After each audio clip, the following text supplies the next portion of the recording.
Savez-vous que le sexe de la femme n'est pas seulement la partie cachée, n'est pas seulement là où elle reproduit. Je sais que c'est la première fois pour la plupart d'entendre cela. Mais le sexe de la femme n'est pas seulement la partie cachée, la partie qu'elle cache, qu'elle croit, la femme elle-même, et que tout le monde pense. C'est-à-dire là où on fait la sexualité. Ce n'est pas tout le sexe de la femme. Le sexe de la femme, c'est tout ce qui constitue sa charpente. Ce sont toutes les pièces qui sont entrées dans la conception de sa morphologie, de sa charpente. Tout ceci constitue son sexe. Vous allez voir beaucoup, ou la plupart des femmes entretiennent leurs cheveux, prennent soin de leurs cheveux, de leurs ongles, toutes les parties de façon minutieuse du corps, sans savoir pourquoi elles le font. Beaucoup ne savent pas pourquoi elles le font. Parce que si vous posez cette question, vous n'allez pas savoir pourquoi elles le font. Parce qu'elles ne vont pas vous donner, vont vous donner des réponses variables. Que lorsque vous analysez ces réponses, vous comprenez clairement qu'elles ne savent pas pourquoi elles le font. Ce qu'elles évoquent, en réalité, ce n'est pas ça. C'est pour cela que lorsque toi, garçon, tu touches même les cheveux, de façon naturelle, les cheveux naturels de la femme, tu es en train de lui faire l'amour. Ça doit être clair. Lorsque tu touches les ongles de la femme, la main, le bras, peu importe la partie de son corps, tu es en train de lui faire l'amour. Ce serait dommage que beaucoup de personnes font l'amour avec ceux qu'elles n'aiment pas, sans le savoir. Mais c'est ça.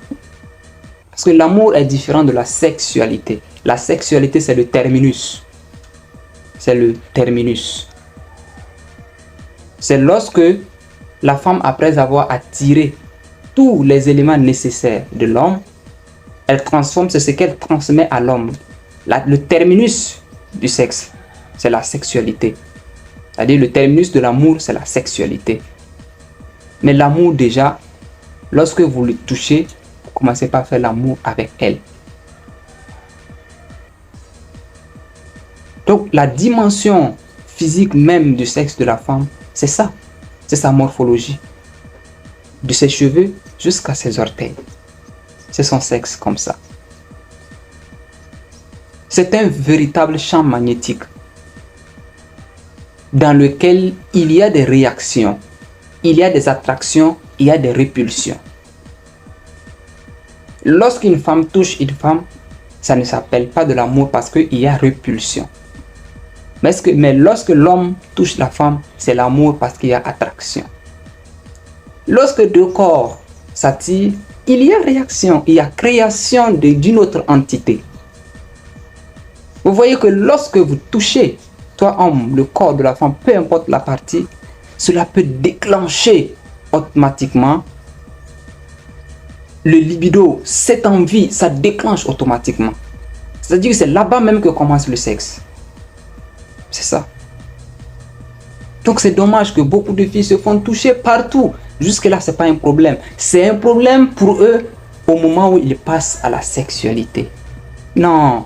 Déjà, à partir du corps, c'est la sexualité. Vous devrez d'abord contrôler cette partie avant même d'en arriver à la partie cachée, à la partie invisible. Il faut protéger le sexe externe afin que le sexe interne ne soit pas affecté. Parce que le sexe interne est directement lié au sexe externe. Voilà ça. Qu'en est-il donc du corps de l'homme? On en reviendra là-dessus.